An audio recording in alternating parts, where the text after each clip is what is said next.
I need to vent about something truly awful that my parents and brother have done to my son.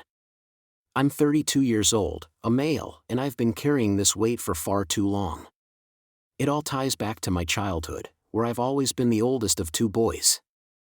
My younger brother, Marcus, is now 29, but throughout my life, he has continually been the favored child. Growing up, it felt like my entire family revolved around him. If Marcus wanted my toys, he got them without question. I remember one particular Christmas when I received a brand new video game console, the one I had been eagerly wanting all year. However, when he looked at it with envy, my parents quickly decided that he should be able to play with it, too. Even for significant life events, my parents would prioritize Marcus over me. There were times when we both had school performances or sports events scheduled on the same day. Without fail, their choice would always be to attend Marcus's event, leaving me behind. One of the most impactful moments occurred when I was 14. I had to give up my room for him because Marcus wanted the bigger space that came with a better view. How did this shape me?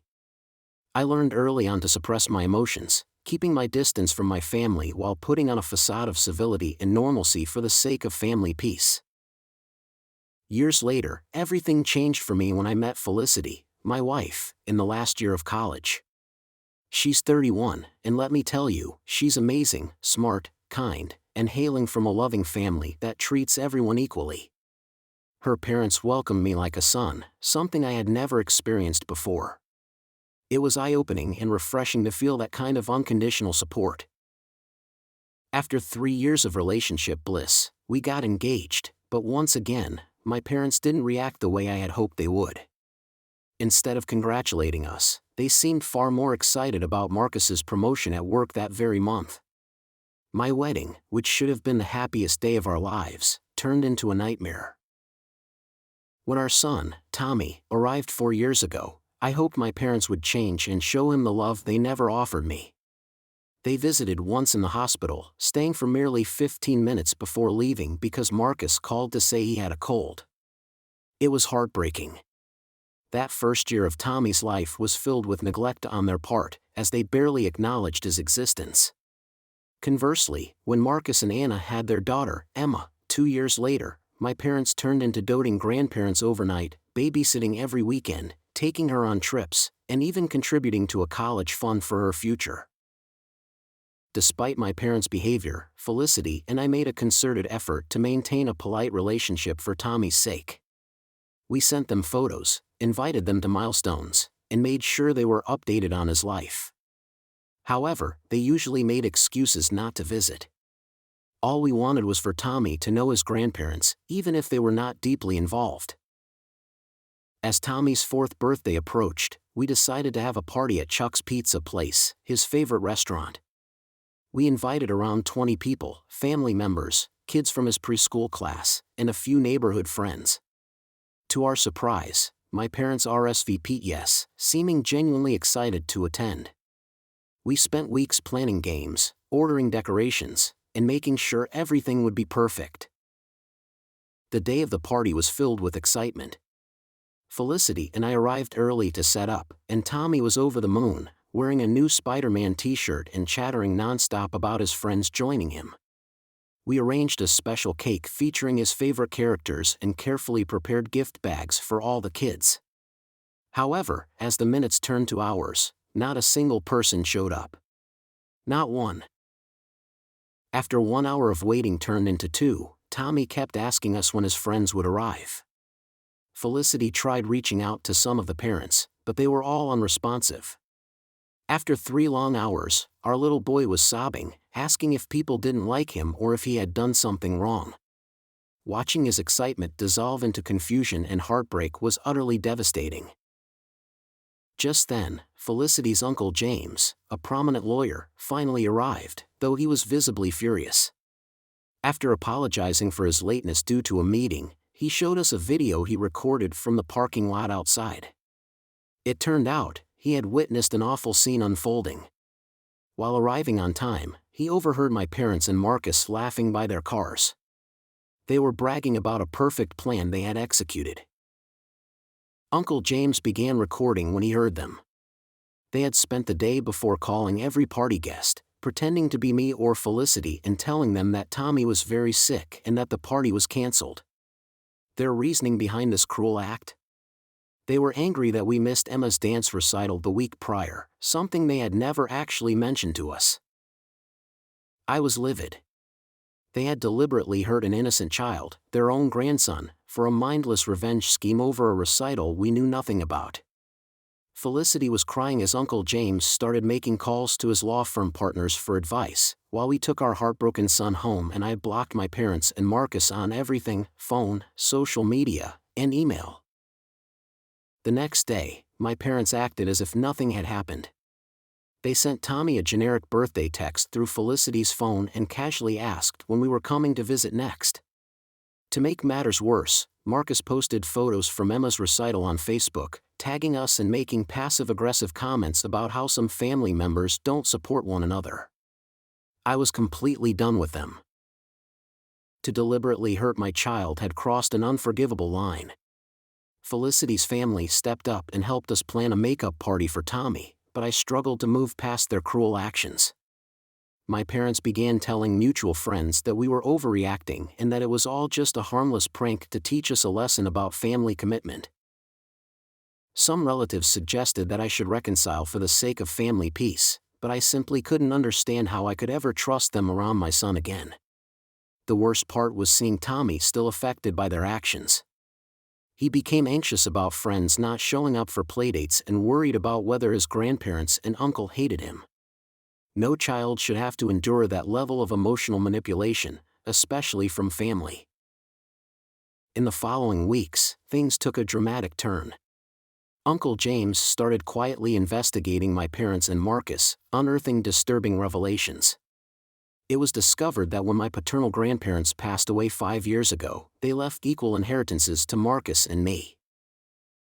I learned that while Marcus got his full share of $150,000, I ended up with nothing. This explained why he could afford a fancy wedding and a new house while Felicity and I struggled with student loans. Even more infuriating was realizing that my parents and Marcus had laughed about how naive I was for never knowing about the money. To worsen my anger, Marcus bragged about ruining Tommy's party on private Facebook posts. Some friends, disturbed by his arrogance, sent everything to Uncle James. The video showed my parents and Marcus hiding behind cars, laughing at Tommy crying because he was waiting for people who would never come. Uncle James gathered an extensive amount of evidence: the forged inheritance documents, the video, the Facebook posts, and text messages planning the party sabotage. He waited for the perfect moment to expose them during our church's annual Family Day celebration. My parents, having cultivated a reputation for decades as pillars of our community, were blindsided when Uncle James connected his phone to the projector and played the video of them mocking our son. The uproar in the room was immediate. People were horrified, mortified by the displays of cruelty from my parents and Marcus. Some of my mother's closest friends left in disgust. When Uncle James exposed the forged documents and years of mistreatment, my parents attempted to brush it off as just a joke that got out of hand, but no one believed them. In a fit of rage, Marcus yelled at me in front of everyone, claiming I had orchestrated this entire scheme to ruin their lives. In his temper, he unknowingly admitted to everything: sabotaging Tommy's party, hiding the inheritance, and years of manipulation. His wife, Anna, was mortified and took Emma away, demanding he not come home. As a result of their actions, the church committee asked my parents to step down from their positions. The community's opinion of them changed overnight, leading many families that had known us for years to cut contact.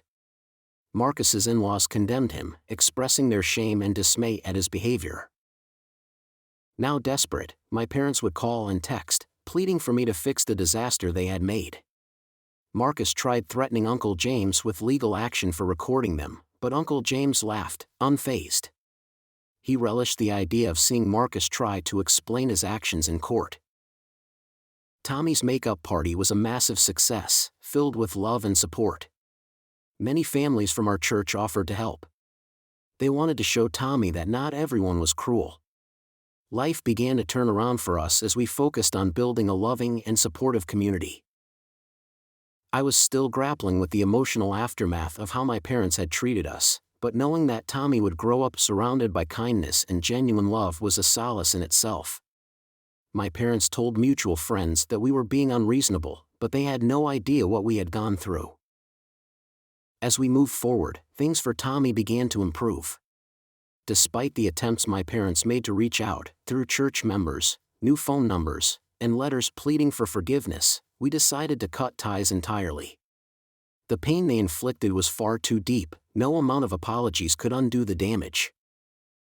Even as I reflected on the intense turmoil that had enveloped our family, I recognized that family isn't solely defined by blood. The most profound bonds are created through love and respect, rather than manipulation and cruelty. Felicity's family embraced us fully, treating Tommy like their only grandchild, filling his life with the affection he deserved. Eventually, we moved to a new neighborhood, further away from my parents but closer to Felicity's family, providing a safe haven for Tommy. He started thriving in his new school, making friends seamlessly, and his anxiety about parties and playdates dissipated. In contrast, Marcus faced the consequences of his actions. His job, once a source of pride, became a place of shame when they discovered his theft, leading to his dismissal. He lost his home, his marriage, and most importantly, the relationships he had always taken for granted. Word quickly spread about his illegal activities, and many former friends began distancing themselves from him. He ended up living in our parents' basement, still blaming everyone but himself for his downfalls. Though my parents continued to make desperate attempts at amends through various channels, even persuading our pastor to advocate for them, we felt firm in our decision. He had witnessed their behavior firsthand and advised us to keep our distance. In the end, it became clear to us, Tommy would grow up loved and valued by those who truly mattered, rather than manipulated and hurt by toxic relationships. My parents had shown us their true selves, and there was no way back from that. Ultimately, I felt a sense of peace. Our family life was full again with unmeasurable love, an important lesson learned: sometimes the best family is the one you choose, not the one you were born into. This journey has been difficult, but through it all, we are finally at peace with our decision to cut my parents and Marcus out of our lives. The most important thing now is Tommy's happiness and well-being, and that is exactly what we aim to protect moving forward.